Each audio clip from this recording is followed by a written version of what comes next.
By special request, today gagawa tayo ng potato salad.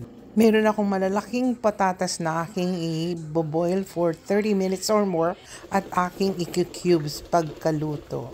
Itong mga ingredients ko, celery na aking ikakat ng maliliit at kalahating onions na aking ding ikakat na maliliit at mga olives na maglalagay din ako ng 5 hard-boiled eggs na akin ding tatadta rin ng maliliit. So ayan, linagay ko na sa isang container. Maglalagay din ako ng asin at paminta.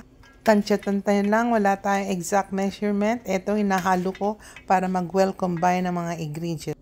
Lalagyan ko rin ng 1/4 sour cream, 1 tablespoon of horseradish, at 1.5 cups of mayonnaise. So ayan, natin nang haluin para mag-well combine ang lahat ng ingredients. At pagkatapos, tikman natin kung tama ang lasa. At tama ang lasa, napakasarap ng potato salad.